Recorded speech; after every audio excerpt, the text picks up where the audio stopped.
Todas as coisas são mistérios. Todas as coisas são mistérios. Todas as coisas são mistérios. Todas as coisas são mistérios. O que me faz viver, o que me faz te amar, nem sequer porque eu penso em você não consigo explicar. O vento que sopra na rosa, a luz que brilha em teu olhar, o que ferve aqui dentro do peito ao te beijar. Todas as coisas são mistérios. Todas as coisas são mistérios. Todas as coisas. Bom, boa noite, boa tarde, bom dia, dependendo da hora que você vai ver esse programa. Hoje nós estamos novamente juntos no programa Diálogos com Amor, que faz parte da rede de programas com quem estamos juntos da comunidade Bremen. E eu tenho a alegria novamente de estar com vocês nesta segunda quinta-feira do mês. E hoje eu tenho a alegria de receber neste programa uma nova amiga minha que eu conheço desde que nasci, porque a gente já é amigo novo como se fosse velho, né? Então, é Camila, pastora Camila, lá da Igreja do Nazaré, Igreja Batista do Nazaré, em Salvador. Camila, querida, seja bem-vinda, Camila Oliver, seja bem-vinda, esta linda pastora amiga minha, olha, eu conheço desde que eu nasci, embora ela é muito mais nova do que eu. Obrigada. Diga presente para a gente, diga quem você é. Presente, sim, estou tentando me organizar aqui nessa tela primeiro. Pronto. Olá, pessoal, olá a todos e todas e todos que nos ouvem. Muito obrigada à comunidade Bremen pelo convite, ao programa Diálogos com Amor e principalmente ao meu amigo, o reverendo Marcos Barros, né, que me convidou para estar aqui com vocês, conversando um pouquinho, falando um pouquinho, né, dos nossos pensamentos, de Nazaré, da Aliança de Batistas do Brasil. A gente vai compartilhar essas nossas experiências. Eu hoje sou pastora na Igreja Batista do Nazaré, aqui em Salvador, na Bahia, terra boa. E sou presidente da Aliança de Batistas do Brasil, a qual Nazaré, a igreja membro, está vinculada. Então, estou aqui à disposição para a gente bater esse papo hoje, conversar um pouquinho. Muito grata. Ela já é estudinho, nova desse jeito. Quando eu conheci, eu disse assim, menina, então já estão ordenando jovens, tão jovens assim. Está vendo como são as coisas? Pois bem, querida, me diga uma coisa. Você já nasceu batista ou você era de outra, vamos dizer, de outra corrente do cristianismo? Eu já nasci no meio do diálogo interreligioso, reverendo. Já nasci dialogando. Porque a minha família é assim. A minha família materna é vinculada à Igreja Católica, né? A minha mãe trabalhou, inclusive, em diversas pastorais da Igreja Católica, né? A minha tia, irmã da minha mãe, foi, inclusive, coordenadora da Caritas Regional Nordeste 3, né? Aqui no Nordeste. Mas a minha família paterna é espírita kardecista, né? Então, eu nasci já dialogando, né? Nesse diálogo aí interreligioso. Na minha juventude, é que eu vou para a Igreja Batista, uma Igreja Batista de bairro, com muitos jovens e muitas jovens do meu bairro, com uma série de dinâmicas, pastores jovens também. Então, eu acabo me envolvendo nos trabalhos daquela igreja e é assim que eu vou para os caminhos da Igreja Batista. Que maravilha! Então, não foi só dentro de uma... Já não nasceu dentro do ecumenismo, muito maior, dentro do interreligioso. Que Já maravilha! nasci dialogando. E quando você chegou na Igreja Batista, não teve um choque assim com o fato de que você tinha uma família que é assim de ala espírita e isso não confrontou com a visão evangélica de lá, não? Então, inicialmente, sim, né? Porque às vezes as pessoas não estão preparadas em alguns ambientes para isso. Mas por ser uma igreja de maioria jovem, eu acho que a juventude ela tem mais disponibilidade a abraçar o novo, né? E se ela já não está assim trabalhada, digo eu, organizada nos fundamentalismos e nos conservadorismos, né? Ela começa a se abrir e a pensar melhor. Apesar dessa igreja específica, que foi a primeira, né, que eu me vinculei, ser uma igreja ainda bem conservadora, como ela estava acostumada no trabalho com os jovens, e a nossa maioria de jovens não era como nas igrejas batistas que a gente tem hoje, que a gente tem as famílias, né? Aí tem aquele ancião que já é historicamente daquela igreja, e vem a juventude, não.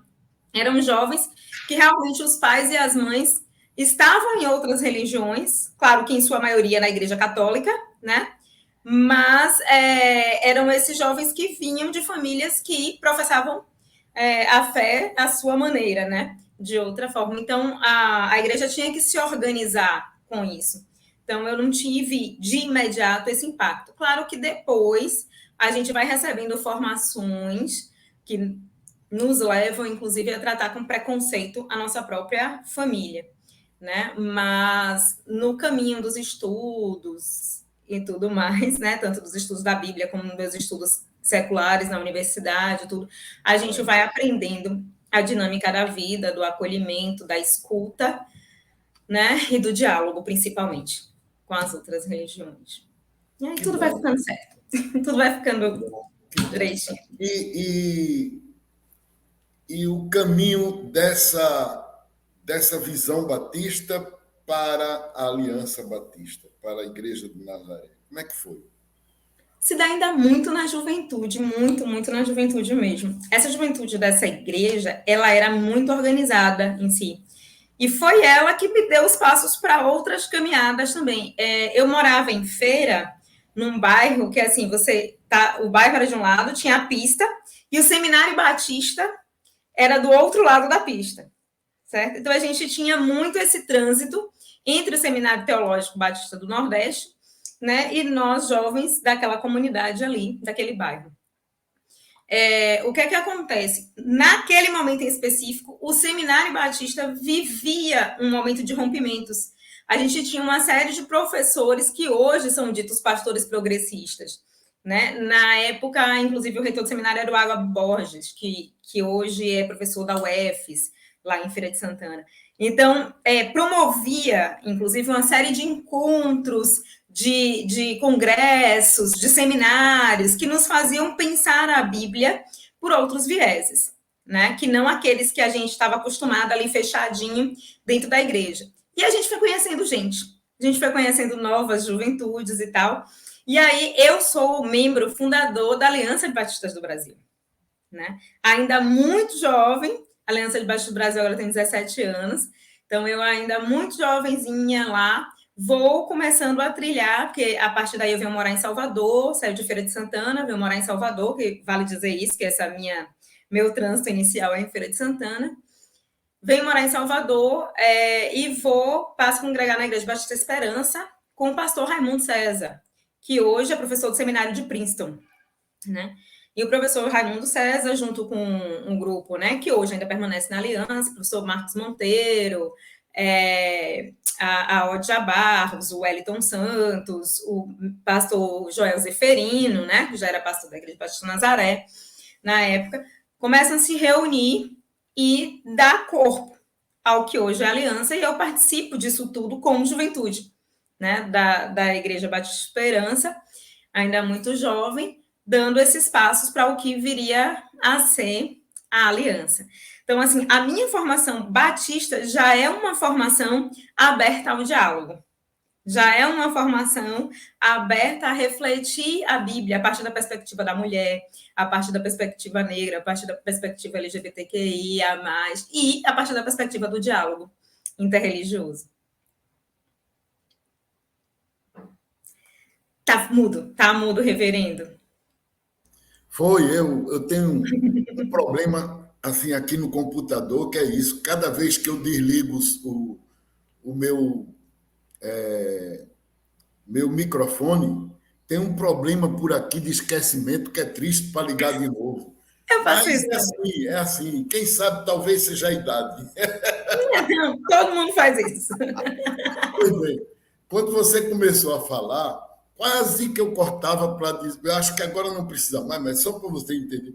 Quase que eu cortava para dizer assim: quando um baiano ou uma baiana fala de feira, geralmente não está falando da feira da esquina, não, é Feira de Santana. Feira de Santana, isso. É que a gente vai assim, achando que todo mundo sabe qual é a princesinha do sertão, né? Que eu faço questão de dizer que eu sou a Como a princesinha gente tem gente que participa, que ouve, que vê o programa de tudo que é lugar, então é bom a gente deixar claro que era Feira de Santana, uma cidade da Bahia, que fica no centro a da 100 e Bahia. poucos quilômetros daqui de Salvador. Pois é. Que maravilha. Mas é uma história muito bonita, muito assim, a gente fica, parece quase participando de uma história tão vibrante. É verdade, sério. E é engraçado você dizer, ainda bem jovenzinha, porque que eu diga isso, todo mundo vai entender, mas você é muito jovem ainda, então é impressionante que você, assim, mesmo muito jovem, já tenha assim ajudado a fazer história, criando a Aliança Batista, que nos dá hoje um exemplo muito grande de abertura, de boa, vamos dizer assim, um bom olhar, o olhar de Deus para as outras igrejas e para as outras pessoas. E então, mas você já teve problemas, provavelmente, com algum batista, alguma pessoa batista, que por você ser batista achava que você tinha aquela mesma visão, né? Já, Quando acontece isso, como é que você, sem chocar, sem entrar em briga, como é que você consegue fazer a pessoa dialogar com você? Principalmente nas questões políticas e nas questões do que diz respeito à mulher, a lugar de mulher como pastora, a gente tem que respirar e dialogar, né? Porque assim, em alguns momentos a gente tem vontade de dar uma resposta única, mas a gente aprendeu a educar, né? Porque eu digo que antes de qualquer coisa, eu sou professora, né? E aí a gente aprende que é melhor ser didático. E a gente vai explicando as questões. Primeiro, assim, nas questões do que dizem respeito à política, porque quanto mais fechado e mais conservadora for a igreja, mais complicada socialmente ela é, né? E o nosso trabalho aqui, eu tenho muito mais questões, porque eu sou pastora numa igreja como Nazaré, né? Que é sempre colocado, eu estava dizendo isso no programa Madalenas essa semana, porque a gente não se diz progressista, né? Nenhuma igreja da Aliança de Batistas do Brasil se diz progressista.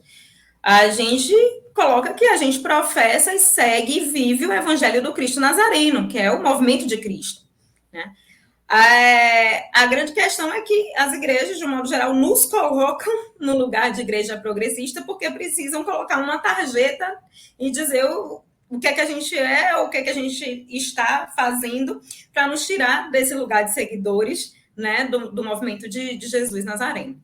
E aí a minha grande questão sempre é assim, por ser pastora de Nazaré, uma igreja que se envolveu politicamente no momento da ditadura e que por esse motivo foi expulsa da Convenção Batista, entende? Uma igreja que dialoga com outras religiões, sempre as questões vêm nesse sentido. E o que é que eu vou conversando? Eu vou conversando que a gente, por fazer parte desse movimento do Cristo Nazareno, a gente faz parte do movimento, então, do evangelho que abraça o excluído e a excluída, que é o movimento do pé no chão, da partilha do comum, da criação de um mundo de bem, de paz, de amor, né? E eu gostaria de perguntar, e sempre pergunto para essa pessoa, no que isso fere a fé dela, ou aquilo que ela acredita. Se abraçar a todas as pessoas fere a fé dela. Que fé é essa que se desestabiliza quando me vê no púlpito pregando? Entende? Então, assim, a gente vai de maneira didática mostrando, olha, Jesus parou para conversar com a mulher sírio-fenícia. Eu costumo dizer que ele foi, domingo passado eu disse isso na igreja, retomei uma mensagem que eu fiz determinada vez lá na igreja, dizendo assim, ele não só parou para ouvir, ele se permitiu ser educado por ela. Porque ela educa ao dizer que nem os cachorros, até os cachorrinhos comem das migalhas de debaixo da mesa. Ou seja, ela faz com que ele sinta a dor da exclusão dela. Né? E aí ele volta e atende o seu pedido. Ele não atende aquele pedido porque ele pode atender, mas porque ele foi levado a atender. Ele foi educado para isso, para ouvir a margem, para ouvir a exclusão. Então, assim, se abraçar todos e todas e todos que estão na margem fere a sua fé, tem alguma coisa errada na forma como você está lendo. E aí a gente vai lendo a Bíblia junto e a gente vai pensando junto. Eu estava dando aula ontem sobre a questão linguística. Se eu me alongar muito, você me corta, tá, reverendo? Porque professor só vai no fluxo, né? Eu estava dando aula ontem e a gente vê o quanto a religião influencia na nossa forma de pensar, no Brasil principalmente, desde 1500. Né? Eu digo sempre que a gente foi colonizado a ferro e cruz, né? Eu digo, gente, tudo que aconteceu aqui foi com as bênçãos do nosso Senhor, tá bom? Independente da fé que você professe aí, foi mais ou menos nesse sentido. Foi a gente... Deus abençoou. Na visão dos padres, na visão da própria questão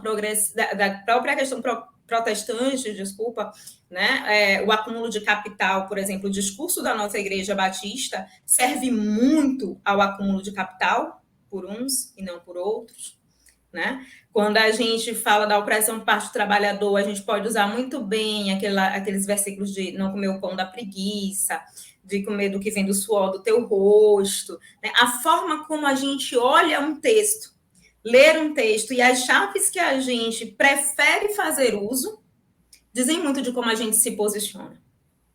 Exatamente. Mas que lindo ouvir tudo isso. Você diz, nem corte se eu falar muito. Não, vai falando que está ótimo, está maravilhoso. Mas agora, vamos fazer assim, vamos dar uma paradinha para a gente ouvir uma música. Vamos sim. É uma música linda.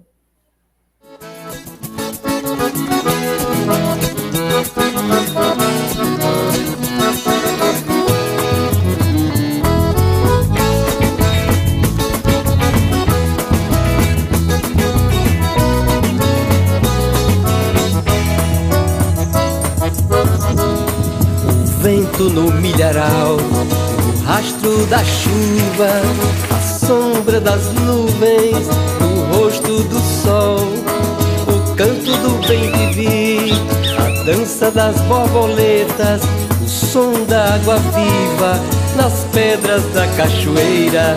Inverno no meu sertão, é vida, é celebração. Inverno no meu sertão, é vida, é celebração.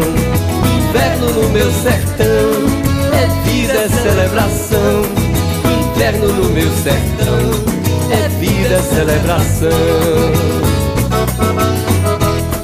A flor do maracujá, sobre a cerca velha, feijão abotoando da roça do pobre, o cheiro do pasto verde, o cio dos animais, colheitas de alegria na primavera da paz. Inverno no meu sertão, é vida, é celebração. Inverno no meu sertão, é vida, é celebração. Inverno no meu sertão, é vida, é celebração. Inverno no meu sertão, é vida, é celebração.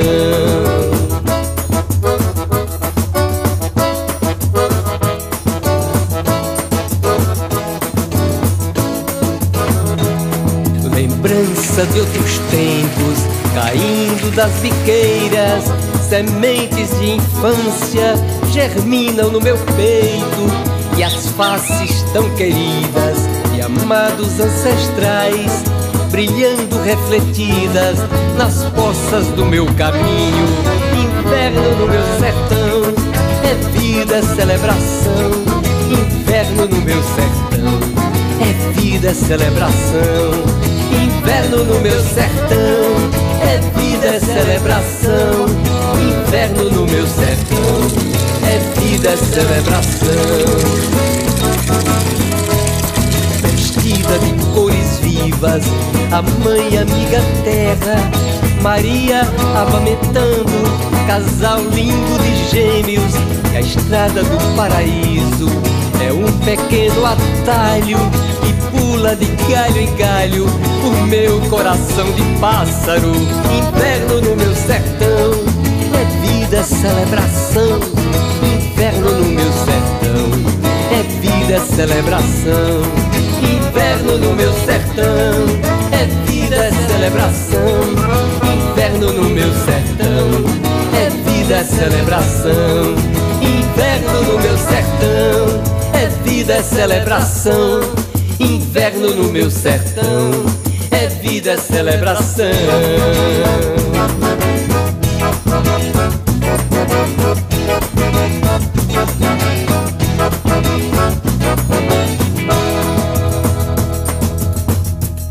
E essa vai pro meu vovô Manuel Vicente, que me inspirou essa canção. Os guardadores e guardadoras de experiência de chuvas e guardiães de semente do sertão. Então, depois dessa música, a gente retoma a nossa conversa e aí eu pergunto a você, de que forma, assim... Não, primeiro, qual é a dificuldade que você enxerga para esse movimento tão lindo que você fala, que é de abraçar todo mundo? Qual é a dificuldade que o ecumenismo, que o interreligioso... Aliás, eu não gosto de separar, eu separo a pulso, porque eu faço parte do movimento interreligioso de Belém e faço parte do CAIC, que é o Conselho Amazônico de Igrejas Cristãs, né? E que, apesar de ser aberto, não separa, não junta tudo. Mas eu não consigo ver como é que você pode ser ecumênico só um pedaço, só metade. Ou você é aberto como um todo, ou não é aberto, ainda vai se abrir, né? Eu penso assim. Mas, voltando, então... Qual é a dificuldade que você vê para as igrejas, especialmente, aceitarem, enxergarem esse evangelho que abraça todo mundo? Proselitismo. Proselitismo. A gente estava falando aqui de uma forma de pensar, né? O cristianismo, por exemplo, ele é extremamente proselitista, evangelizador, colonizador. A forma institucional que eu estou dizendo do cristianismo, eu não estou falando, quando eu falo assim, o cristianismo, estou falando a forma institucional, né? Uma forma de pensar do cristianismo, né? Não do movimento de Cristo. Ele é extremamente colonizador, não? Aí eu volto à questão da colonização. Por quê? Porque a gente tem a questão de evangelizar o outro. Quando a gente diz o tempo todo de evangelizar o outro, é colonizar o outro, né? É impor o meu sagrado a um outro corpo, a uma outra vida. E eu fico me perguntando sempre se a minha forma de me relacionar com Deus é igual à forma da irmã Liane, por exemplo, da minha igreja. E a gente está na mesma igreja, debaixo da mesma cruz. E eu fico me perguntando isso, e é a questão que eu levo para os lugares que se colocam na contramão desse sentido. Entende? pensar de maneira proselitista dá um recuo. Por quê? Proselitismo tem a mesma relação da gente fazer propaganda publicitária para vender um produto. Então, eu preciso criar o inimigo, senão a outra marca, o concorrente, ganha força. Entende? Tirar o sagrado, né? Eu digo assim, tirar o sagrado dos povos originários e dos povos de África foi a forma mais inteligente, vamos pensar assim, de mecanismo de poder se torturar e matar os povos. Né? Rubem Alves já diz isso, se eu tiro o sagrado do corpo do outro ou da outra, eu deixo esse corpo à vontade para a violência, né? Para que ele possa servir a toda forma de violência. E o que impede as igrejas disso é justamente assim, eu quero ter mais membros, eu quero ter mais pessoas, então essas pessoas não podem ir para as religiões afro. Essas pessoas não podem estar na Igreja Católica. Essas pessoas têm que estar em Nazaré. Essas pessoas não podem estar na comunidade Bremen. A gente vira inimigo entre a gente mesmo. A gente não faz nem ecumenismo e a gente não faz nem diálogo interreligioso, quando nossa forma de fé devia ser a expressão de paz e de bem. E se ela deve e pode ser a expressão de paz e bem, por que a gente não se une? E usa esse sagrado de todo mundo para transformar esse mundo que está tão acabadinho, né? Tão difícil de viver num lugar melhor. Ouvindo você, isso que você acaba de dizer, quer dizer que a evangelização tem que passar pela descolonização. Isso. Inclusive, evangelizando a própria igreja. É isso? Isso, a nós mesmos. E isso é complicado porque ele é diário, porque assim, a nossa forma, vou voltar a isso, a nossa forma de pensar, historicamente a igreja, e aí eu coloco a igreja, a instituição, a igreja mãe, né, a igreja católica gigantesca, a igreja instituição, ela é o braço ideológico do Estado, né, historicamente. Então, a nossa forma de pensar, de ver o mundo, que passa pelas questões econômicas, sociais e tudo mais, ela é cristã ocidental. Vamos pensar nisso? E é cristã ocidental da forma mais fundamentalista e conservadora. Então, todos os dias, eu tenho que estar, vamos dizer assim, me re-evangelizando. Mas por que eu estou chamando de re-evangelizando? Porque é de outra forma, olhar o evangelho, reolhar o evangelho, olhar de novo, porque eu preciso primeiro tirar as vendas dos meus olhos, as vendas das opressões sociais, as vendas da forma econômica que eu vivo. Por quê?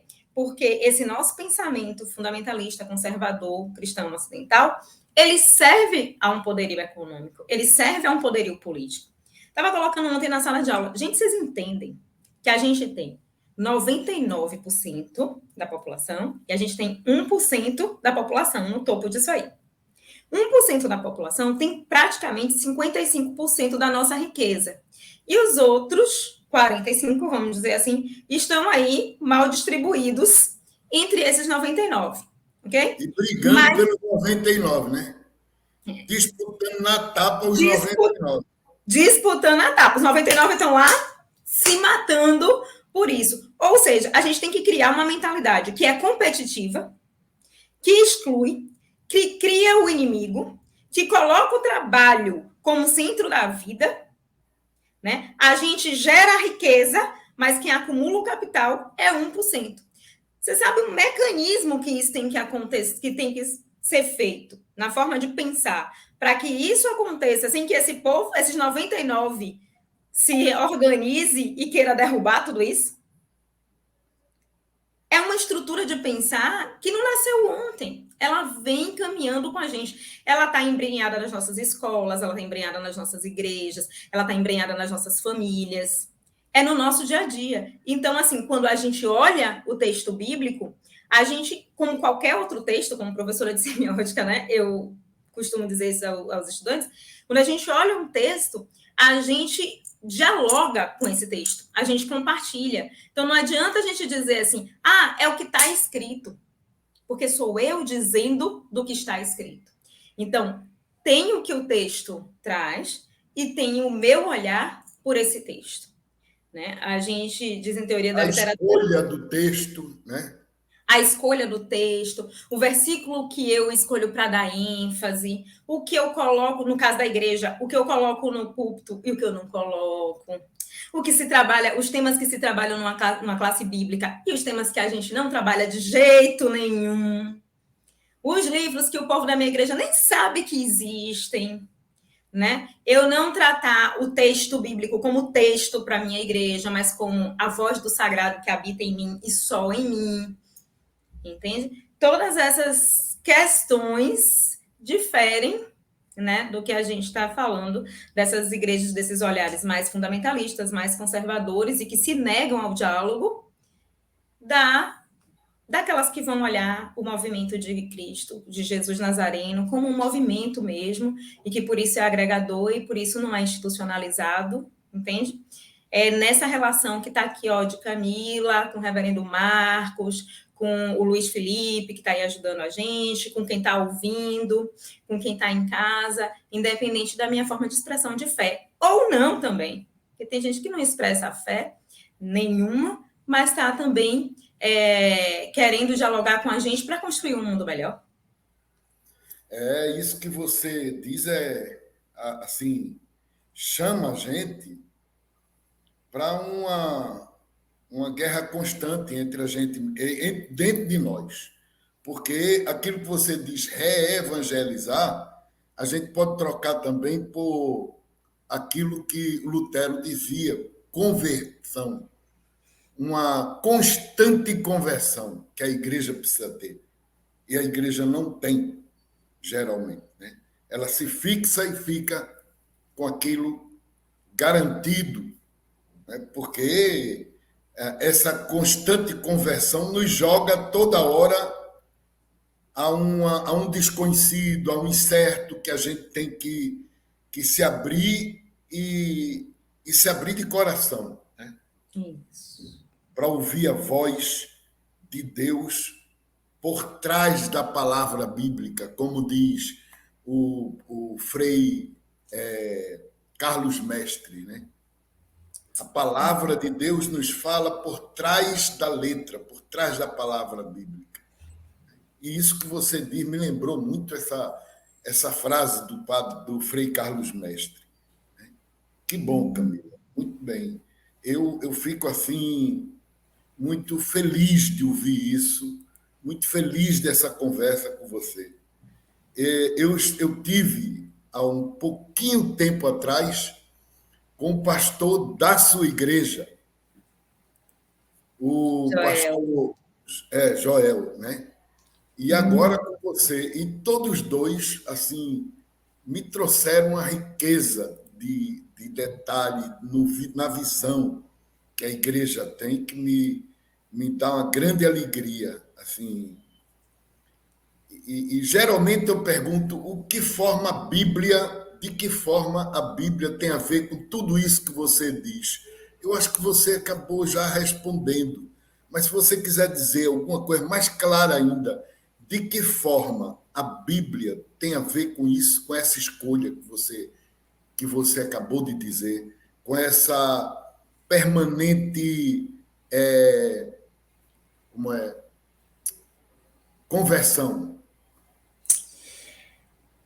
Eu vou falar bem pessoalmente mesmo, vou responder essa pergunta. Que ótimo. Eu estava me apresentando para uma turma de primeiro semestre, lá no curso de letras da UNEB, né, da universidade que eu sou professora, e eu disse assim, vocês estão perguntando quem eu sou? E eles disseram assim, professora, fala um pouquinho da senhora para a gente, né? Eles estão me perguntando quem eu sou, e eu vou dizer que eu sou uma eterna apaixonada pelo texto. Então, uma pessoa que é eterna apaixonada pelo texto, né, toda a minha formação ela passa pelo texto, né, eu trabalho com semiótica, mas com uma linha que é ligada à narrativa. Então, ser da religião do livro, né, a nossa religião é a religião do livro, me permite olhar e reolhar essas narrativas diversas vezes. Então, assim, a Bíblia diz tudo e muito para mim, porque me permite conhecer outras culturas, me permite situar aquele texto no seu momento histórico, e isso é lindo também. E por isso a gente vai ver ali, sim, opressões contra mulheres, contra outros povos que são chamados de gentios, mas isso não diminui a minha fé, porque a gente consegue situar aquele texto historicamente e a gente consegue atualizar. É interessante como olhar a narrativa bíblica, como olhar o texto bíblico como texto mesmo também, né? Ele nos faz esse momento de atualização sempre. E é a gente que faz desse texto um texto sagrado, né? A gente que sacraliza. E a beleza dele, de eu poder ver Jesus e o movimento de Cristo detalhado nele, o movimento de um Jesus nazareno que pisa no chão, que vive com a comunidade, que ouve mais do que se faz ouvir, que toca, né? Que vem pelo gesto, pelo abraço, pelo toque, pela ação, é vivificador para mim. Então, quantas vezes, imagine você poder voltar diversas vezes naquela história e ter a sua vida, a sua fé acesa novamente a partir daquela leitura bíblica, né? A gente trabalha aqui em Nazaré, eu digo, com a fé caminhante, com a fé que é ação, né? Então, essa ação, para se fortalecer, a gente volta para o texto, olha para ele quantas vezes for preciso, com um olhar crítico também, sabe? Muitas vezes, e vê que isso não diminui a nossa fé, que ela se fortalece para a gente voltar para a caminhada, para a gente voltar para esse movimento de diálogo, de abraço, de construção, sabe? Porque a ideia que a gente tem é de que todas as pessoas, e aí a bandeira desse ano, inclusive, da Aliança de Batistas, o versículo desse ano da Aliança de Batistas do Brasil, né, que Nazaré abraça, que as igrejas abraçaram para trabalhar, é que nós tenhamos vida plena para todas as pessoas, né? Como está lá em João. Por que a gente coloca a vida plena para todas as pessoas? Não é uma bandeira vazia, mas assim, que a gente caminhe com uma fé que se importa, sabe? Que se importa que todas as pessoas se sintam bem por onde quer que a gente passe, que não se sintam excluídas por sua sexualidade, por sua cor, por seu gênero, por sua religiosidade. Todas as pessoas tenham o que comer, onde morar, o que vestir. Isso é vida plena para todas as pessoas. Que ninguém seja cerceado da sua fala, que todo mundo tenha trabalho, mas que tenha seu tempo de lazer, seu tempo para ir para a igreja, seu tempo para conversar, para viver com a sua família, qualquer que seja o seu formato de família. Então, isso é vida plena para todas as pessoas. E é isso que eu desejo para todo mundo que está ouvindo a gente hoje, para todas as pessoas que estão ouvindo a gente hoje. Que lindo. Faça suas considerações finais, dê seu tchau para a gente. Eu quero agradecer muito à comunidade Bremém, agradecer muito ao reverendo Marcos, que eu conheci lá em São Paulo, mas parece que... Conheci lá em São Paulo no início do ano, né, reverendo? Mas que parece que foi ontem, que parece que também... Ao mesmo tempo que parece que foi ontem, que está aqui pertinho, mas parece que foi um tempão atrás. Foram muitos sorrisos, muitas conversas boas, muita partilha maravilhosa. E aí, agradecer pela confiança, né, de me chamar para essa conversa aqui hoje, pelo carinho com que me recebeu, agradecer também ao Luiz Felipe, né, que está apoiando a gente, suportando a gente nesse canal aqui, e dizer que eu estou aqui à disposição da comunidade, do programa, e saudar também todo mundo que ficou ouvindo a gente até agora, dar um abraço caloroso e dizer meu tchau, mas até logo, né, que a gente se vê em breve. Se Deus quiser, você volta um dia. Amém.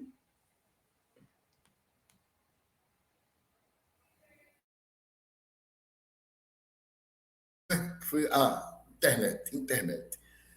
Eu estou maravilhado com suas palavras, com essa conversa. Eu hoje ganhei a tarde, que aqui é tarde, então ganhei a tarde hoje.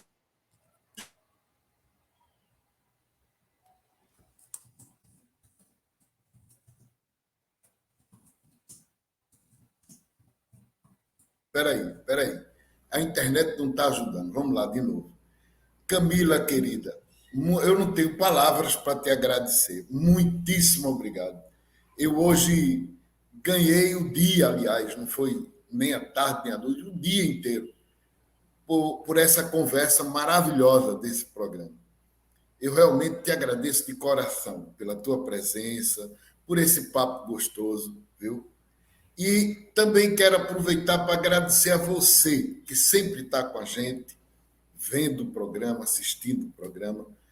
Quando você quiser, você pode, no canal da Bremen, colocar alguma coisa para a gente, tá certo? E dê seu like no canal que você assiste, tá bom? Isso é importante para a Bremen. Muito obrigado. Um beijo para você, Camila. Um beijo para a comunidade maravilhosa da Igreja de Nazaré. E um beijo para você que assiste com a gente agora. Um beijo do reverendo. Tá? Muitíssimo grato. E uma boa noite, boa tarde, bom dia para você que está assistindo. Até a próxima, se Deus quiser. Até! Todas as coisas são mistérios. Todas as coisas são mistérios. Por que tanta dor pela rua? Por que tanta morte no ar? Porque os homens promovem a guerra em nome da paz. Porque o cientista não mostra um jeito bem feito, afinal, que seja a vacina do amor contra o vírus do mal. Todas as coisas são mistérios. Todas as coisas são mistérios. Todas as coisas são mistérios. Todas as coisas são mistérios. Aquele encontro surpreso, aquela emoção ao te ver. Não me peça qualquer explicação, eu não posso dizer o que há de segredo amanhã, o que vai ser do meu coração. Te procuro, amor, por favor, nesse instante o que vale a canção. Todas as coisas são mistérios. Todas as coisas são mistérios. Todas as coisas são mistérios. Todas as coisas são mistérios.